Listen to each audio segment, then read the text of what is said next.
I'm Maria Menounos, and you're tuned in to AfterBuzz TV, the ESPN of TV talk. Now, let the buzz begin. Hey everybody, it's Lauren, and welcome back to another episode of the AfterBuzz TV after show for Brews Brothers on Netflix. We're going to talk about episode 5 and 6 right now. I am not doing it alone. I am joined, as always, by my co-host, Alyssa Dickert. How are you, Alyssa? I'm doing well. With every episode I watch, I just more and more want to go out to a brewery, but we can't. I know. And also, Eric Jewell, welcome. Hey, everybody. Thanks for stopping by. Yeah, I'm feeling the same way. With each episode, it's like, ooh, I want to go outside more and more. So if you guys are just joining us at home or listening to the podcast afterwards, basically we're recording after shows for all 8 episodes in one day. And so we're watching the shows and then doing after show, watching the shows, kind of like drinking, pausing. And then with each episode, we're dreaming more and more of wanting to drink. I think for our last 2 episodes, we definitely have to have our drinks with us, unless either of you are already drinking. I am not yet, actually. Not yet. I will be for the last 2. Got it. All right. We'll have plenty of time to talk about that. We're going to have news. We're going to have a special segment a little bit later on. But let's start with this episode, episode 5, Best Nose.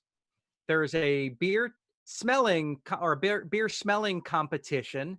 LA's best beer nose.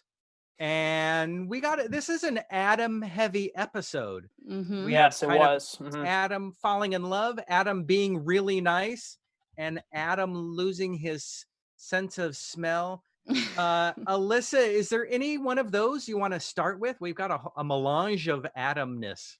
Well, I think to start off with Adam losing his smell, that was a big one because he is the beer snob out of all of them, and he was the one that was supposed to enter the competition. So that's kind of hard for him and his personality, just not being able to, show everyone the brew master that he really is. So, yeah, that was tough for him.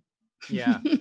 Eric, what do you think of him losing his smell? This is somebody who's, that's what he does. Yeah. When the last episode ended, episode 4, when he broke his nose, I figured something might happen. I was like, oh, smell is a big part of being able to taste a lot of things. Mm-hmm. So when they opened this episode and he was like, I can't smell anything, like I can't taste it all. And they're like, oh, we have a competition. I was like, oh boy, this is really going to eat away at Adam, that he won't be the center focus of what they have to do. So that was a very interesting, seeing him have to take a back seat on something he normally would take the reins for. Yeah. And there was a line that Adam said that really stuck in me. He says, a sommelier has it so easy. There's only one ingredient in wine, and it's grapes. Are you picking up on the variety of beer flavors? He asks Will. So we continue to have Adam, the douchebag, who has decided that he knows everything. Mm-hmm. And I don't remember my brother thinking that he knew everything like this. I'm looking at Eric and I'm seeing that smile. I'll bet you anything, Eric, you were the brother that knew everything. I definitely am the brother that knows everything. Oh, my brothers get one sentence out and I will correct them in a heartbeat, even if I'm wrong. Wow. Does this still happen today? Absolutely. 3,000 miles across the country, I will still correct them on anything I think they're wrong. Do you think they're working on getting their revenge actively right now? Yeah, their revenge is they just ignore me. Like they don't care what I have to say, but whatever. He's gonna ramble the whole time anyway. And Alyssa, for you, are you kind of the know-it-all? I wouldn't say that too. Maybe I'm trying not to dig into it. I think for me, I do it. I'm not as outward about it as my sister would be. So I kind of keep it quiet. I love how my own inner thoughts about things. Yeah, I got it. Wonderful. So Adam loses his sense of smell. So the monk, whose name is Truffle, yes, I love Truffle, decides he's going to stay. Well, he's talked into staying so he can become the nose of the brewery. at this beer tasting competition, and it's amazing how well he is at this craft. You know, I have a friend of mine, her husband runs a beer blog, and he's a quiet guy. He knows a lot about beer, but he seems to be humble about it if you ask him questions. But he's not an Adam that just goes out and tells you what you want to hear, whether you want to or not. Do we think that Adam feels insecure about being upstaged by this guy? I would agree with that. Yeah, especially since we actually saw him getting drunk in this episode, and him opening up later to Will. I definitely think that him getting drunk really helped show that he doesn't know as much as he claims to think he does. Yeah. Yeah, definitely seeing that other side of Adam, though. At the same time, I was like, well, he's actually okay. This drunk Adam, I could see myself liking him. You know, it's actually showed his softer side and caring Yeah. side. Yeah, I mean, that's another thing is Adam opens up. He got drunk, which he said he had never been drunk before. Which But is crazy. a drunken Adam is really nice and loving. Yeah. He hugs his brother at the end.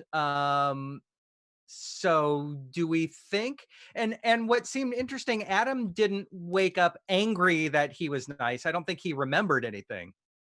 Yeah, I don't really think he remembered that he had opened up and actually said that he was proud of Will and that he loved him. And I kind of saw at the end of that, you could see that kind of hurt Will as well. The fact that his brother finally opened up to him the night before, and then the next morning, it's as if nothing had happened between the two of them. To me, it kind of seemed like Will was really upset and hurt about that. Yeah. And then Chewy is just Chewy, and Sarah is there to try to make this move along. Now, one more thing about Adam. Adam is in love. Yes, with Becky. Yeah. With Becky. And so he does that by trying to sabotage Becky and Elvis's relationship. Do we think Adam has ever dated before? I'm going to say no. Yeah. I'm going to say he's definitely tried, but I don't think anybody would really give him the time of day. Yeah, I think just his arrogance in a way. I think that girls would probably be turned off to that. Yeah. Alyssa, have you ever dated somebody with that kind of arrogance? Maybe they hid it, or have you ever been approached by somebody with that kind of arrogance? I have dated someone that was kind of like that, but I didn't realize it. Not like Adam, but like kind of into themselves and that sort of thing. But it's funny because you don't really realize it while you're in it until afterward. You're like, wow, why was I attracted to that person again? That was a long time ago, though. Yeah, it's interesting that, you know, Adam's dreaming of Becky. But what really surprised me was that he finally has the chance to get it on. I'm going to just use that term, get it on, with Becky, but that it's a throuple with Becky and Elvis. What's surprising is Adam isn't opposed. Yeah, I agree. I was kind of surprised that he was willing to go in to be with both of them. I really thought he would be like, nope, it's just me and Becky or nothing. So I was very shocked with everything we had seen from him so far. I was very shocked that he wanted to be with another person as well, or willing to be with another person as well. Right. Alyssa, earlier episodes, we kind of talked about Sarah and how the guys were kind of making fun of her becoming a manager. And so I did kind of wonder if this was going to turn into a show where it was kind of a bro kind of show, where it was guys being a-hole, you know, doing what guys have often been known to do. Do you think the idea that Adam was kind of okay with Elvis was the writers trying to not make it the typical bro kind of show? That's a good question. I guess so, yeah. And I think it just more so went into, I think, the fact that he had been under the influence of alcohol and kind of showed his other side of him being more like loose and not as uptight as he leads on to believe. And maybe he is more this person, but feels like he has to put up a front of being the smart one and the one that knows everything about beer. So it definitely shows a different side. Yeah, I think a Aside lot of of him. times, people when they're, like Adam, when they are so right about things, they're scared about being caught as, Yeah. being caught as somebody who doesn't know everything in the world. So it was kind of interesting to see Adam in a different light, Yeah. and makes us, I would guess, hate him a little bit less. One of the things that stood out to me about this episode was the conversation between Will and Sarah at the end of the night after they won the award. Yes. Yeah. Mhm. For me, I was like, uh-oh, is there Sarah some the- love here? Right. going Sarah, on? the 18-year-old, right? Has a Mhm. crush on, do we know how old Wilhelm or Adam are? I'm assuming in their 20s. Yeah, I was assuming probably 25 or Yeah, like mid- 26, 27, something like that. Yeah. Because he's old enough to have owned this place for a little while, like he's doing decently. So I was thinking probably like mid to late 20, 20s. yeah. Yeah. So Yeah, because I don't think we have a firm age on either of the brothers. Mm-mm. Yeah. I want to go back real quick to the LA's Best Beer Nose contest, which was funny. We had, I can't find, I think I might have erased the note of, we had the guy from Angel City Brewery, or not Angel, from Iron. Yeah, Yep. his name was Which was- Kale. Right. Oh, that's right. Kale Iron from Iron Triangle Brewery. And that's Yeah. actually the brewery that they filmed in. But we had Norris come in to offer a little container of something to Will. And Will's like, oh, no, wait a minute. He's like, no, it's yeast, man. I'm That really was funny. Yeah. I'm curious to know if anybody's listening or watching us, if this is a thing that yeast is something that people who are in these contests take in order to soak up the alcohol. If this is something that we don't know that we could do when we go drinking with our friends. Yeah, that's a good point. I didn't even think to like look that up. Yeah, I agree. I was well, as soon as he did that, I was like, oh, that makes some sense. Like I was wondering, is this an actual thing that people do? Is like, is this like doping? Like, is this like doping in the Right. Olympics? Right. That's why food is so good, to have food and drink. And then also they say, well, have a big glass of water in between beers. But how silly is that to go to a bar and, drink a beer, chug a water, drink a beer. A lot of trips to the bathroom. Yes, a lot of trips to the bathroom. All right. Any last thoughts about the Best Nose episode, besides they all make fun of Adam at the end? No, I was just very happy we got more of Truffle, Mhm. because he was my favorite standout from the Monk episode. Yeah. So I was very happy that he was there, just sleeping in the bar overnight. Yeah. Yeah.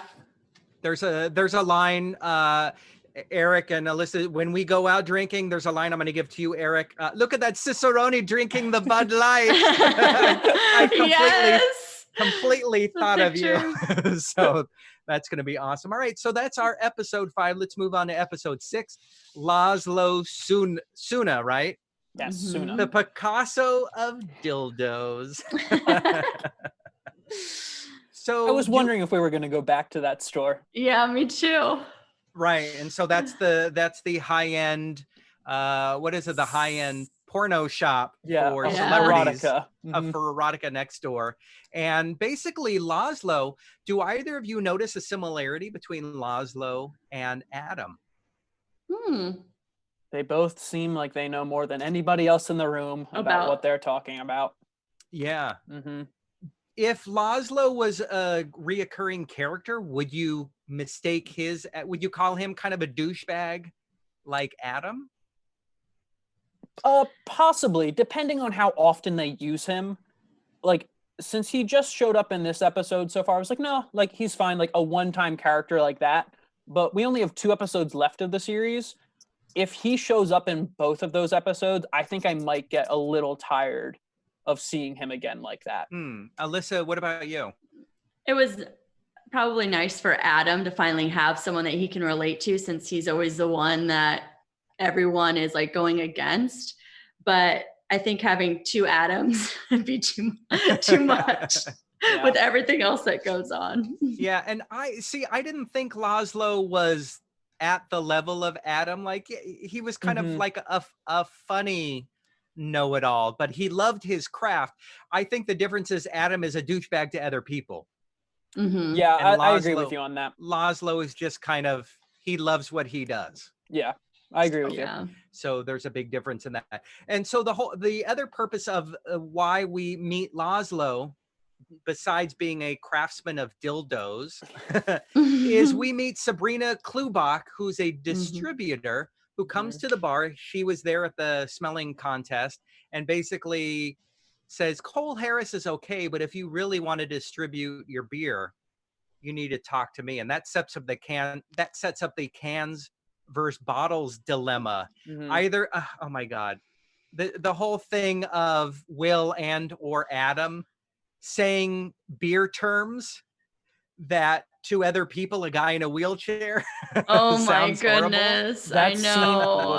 I was cringing the entire time. Because as soon as I saw him go past in the wheelchair, I was like, oh no. I was like, oh no, this is not going to turn out well. It's like, Adam, stop talking. And then Will just makes it worse without realizing he's making it worse. Just like, with the first episode, with not knowing that his brewery is literally with the names and everything is like basically like a porn shop. It's just like, okay, everyone just needs to be quiet. Right. We've got the term quad, which is the quadruple. Is it quadruple block or I remember. Yeah, I believe it's quadruple block. Yes. Right. And then I think bottles are called stubbies. Yes. Which then they go to a guy with an arm, a guy with no arm. Oh my goodness. Yeah. And then we have Chewy.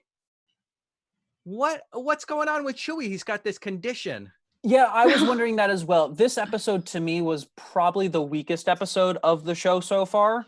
And one of the reasons was this whole thing with Chewy just kind of came out of nowhere. And to me, it kind of just, they did that just to set up the joke at the very end of the episode.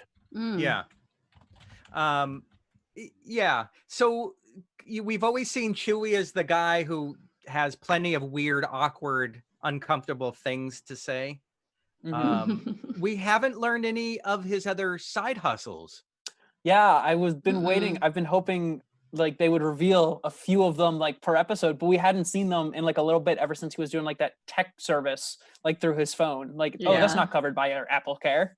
It's like, oh, what else do you do on the side, dude? We had a nice, what I would call the closest to a tender moment when Chewy invites his soccer team to come to the brewery to help fill up these glass dildos that Lazlo had that he couldn't sell. So it's a nice montage of the kids learning how to fill beer, glass dildos with beer. And in the most inappropriate way, but hey, it's bonding.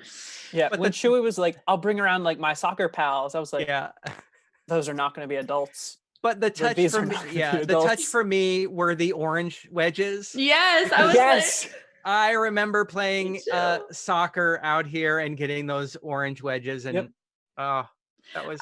I wasn't a big fan of soccer, so that was like my favorite part was halftime and getting the orange. That's right. And then lastly, we've got Sarah, who thought she was going to UCLA. I felt so bad. Yeah. So was it the guys trying to bring her down, or just kind of being funny and Josh, giving her a hard time because she didn't read through to what the letter actually said? I feel like she always is the one, that tries to be like lead the guys into the right direction and the one to be right. And this is like the first time like she kind of messed up, and it was like with her own like personal life, like not messed up, but in a way like didn't read everything and then was bragging about it. And so it kind of shows, I guess, her lack of paying attention to detail a little bit. Right. Eric, did you feel like she was getting kind of shat upon by Adam when or just kind of a playful read the letter? Yeah, from Adam, I definitely think he realized it and he was like, oh, I'm going to rub this in her face. Like, she thinks she's better than me. I'm going to knock her down a peg. But from Will, I do think the part from Will was just kind of him doing a little bit of like playful banter, because the conversation he had with Adam earlier in the diner, where he was just like, yeah, it's like weird because like I had to turn her down. So I still think he's trying to figure out how he feels about her. So he's not going to be like Adam and just be a complete jerk and be like, oh, you didn't get in and you just didn't read. Yeah. So I do feel like Adam was just being a jerk, but I think Will was trying to be a little more on the tender side, like just joking as in the relationship they already had. Yeah. So we've got a couple more episodes to see where that relationship goes. Mhm. Before we get to news and special segments, I just once again want to thank everyone for watching with us. AfterBuzz is the ESPN of TV talk, and we really appreciate you guys sticking around to watch this. It is so much more fun to watch to watch shows and get to talk about them with other people. I love my wife, but we don't really sit and break down shows. So, and we're not always into the same shows either. So it's kind of fun to get to do this. So thank you, Alyssa and Eric. And for you out there, we want to hear from you. Reach out to us on our socials. Leave comments on the YouTube channel and also on iTunes. Give us 6 stars just because you love us more than the 5 stars that everybody else is getting. With that being said, let's move on to news. And Alyssa, what do you got for us? Yeah, so I saw this interesting article. It was about Mike Castle, who plays Adam, who we've been talking about the majority of these 2 episodes. It was in a local Chicago paper. That's where he's from. And Mike actually had auditioned for a role in Dave. And Jeff Schaefer, who's Greg's brother, noticed him and actually was the one who suggested him to Greg when they were casting for Brews Brothers. So I thought that was kind of interesting, like, because you never know, people go on so many auditions and different things. And it's just kind of interesting how you never know who you're going to meet. And maybe you were in the right role for one thing, but then someone else sees something in you for another role. And now he's one of the leads in this. So I thought that was kind of interesting. Yeah, awesome. Well, thank you for sharing that news. Eric, special segment. What do you got for us? Yeah, so for special segment this time, I wanted to run down a list of some different themed bars out here in the LA area, and then talk with you guys if any of you guys, if both of you have any suggestions for any theme bars that people can go to once we're actually allowed out of our houses and once this quarantine is over. So some of the more popular ones out here in LA, there's the Beetle House LA, which is an entirely Tim Burton theme bar. Have either of you guys been to this bar? Not yet. I know where it is. I haven't been there. Yeah, so it's really amazing. It's always themed Tim Burton. Big one is Beetlejuice. They've got The Nightmare Before Christmas, Edward Scissorhands. They have people actually dressed up as characters in the movies coming around interacting with a lot of the guests, which is really cool, especially if you're a Tim Burton fan. There's quite a few Star Wars themed bars out here for a bunch of different cantinas. There's one on Hollywood Boulevard. I believe that one's called Scum and Villainy. Yep, that's the name. Okay, perfect. Yeah, that's a great one. Personally, I'm not a huge Star Wars fan, but one of my really good friends is, so we go there every so often, and he just loves the theming that they go on in there. And then my personal favorite one is called The Study. It's a bar on Hollywood Boulevard. Have either of you been there? No, I haven't been to that one either. Yeah. We have all these bars to go to. I think we need to get a bus and go on a tour. Yeah. I'm all about it. Yeah. But The Study, it's more like a library themed one. If you go in, there's bookshelves all around on the sides. There are different typewriters from different decades there that people have used to write novels and stuff. So it's a really cool, especially if you're a literature person, it's a really cool bar for you guys to visit.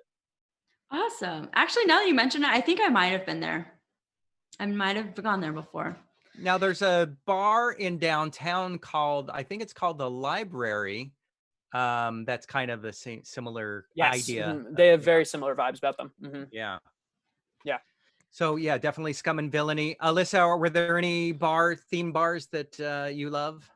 One of my favorites in LA is No Vacancy. It's a speakeasy, and it's really interesting. It's really cool. I don't want to give it away in case anyone goes, but there's usually a line and they take you into this certain area before you even get to go down. And the first thing you get to do is pick a door, and you have to pick the right door. So it's really fun. And then they have people on like tight ropes and stuff once you go down there, depending upon what night it is. So it's a really neat experience. And they have like a lot of nice drinks too.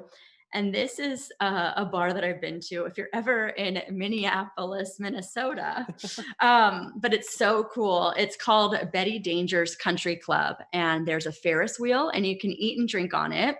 And there's a miniature golf course, and it's country club themed, and it's super cool. Obviously, since it's in Minnesota, you can only enjoy that more so in the summer months, but it's an awesome bar. Wow. So those are the two I have. Playing mini golf at a bar. That's new. Yeah, it's awesome. I'm like, they need one of those out here. I'm going to take a trip to Minnesota this summer. There's a place out here in LA and Hollywood called Davy Wayne's. And I actually had a dream of a similar kind of bar. You walk through a refrigerator and you're basically in your friend's house in the 1980s. Yep. You know, you've got your living room with the shag carpet and the fireplace and the lamps, and you've got your backyard with the, you know, the barbecue. Have you guys been? Yeah. Yes, I have. And I had no idea what to expect of that. My friend took me there for the first time a few months ago, and we just walk in and I'm just like, why is there a fridge? Yeah. Like, why is there a fridge that I have to walk through right now? But it was so cool. Yeah, it's a fun bar. Especially because all of us, no matter where we are around the world, think about parties that we used to have at friends' parents' house when they were away. And, you know, the weird alcohol that our parents would have, or mixers that we would drink. I remember learning about creme de menthe and some kind of amaretto thing when I was a little kid. And I was like, oh, what is this?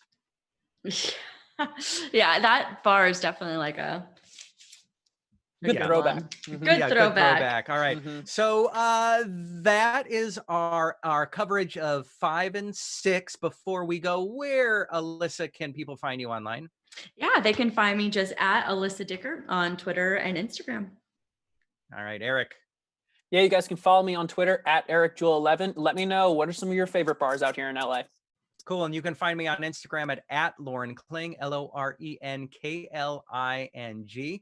We're going to be back at 8 o'clock to cover episodes 7 and 8. I think we were going to have our drinks with us for these last 2 episodes. Yeah. You do not want to see me hosting when I've been drinking. It's gonna be great. Anyway, from all of us at AfterBuzz, thank you so much for watching. We'll see you in a little bit. Bye, everybody. Bye. Bye, Thank guys. you.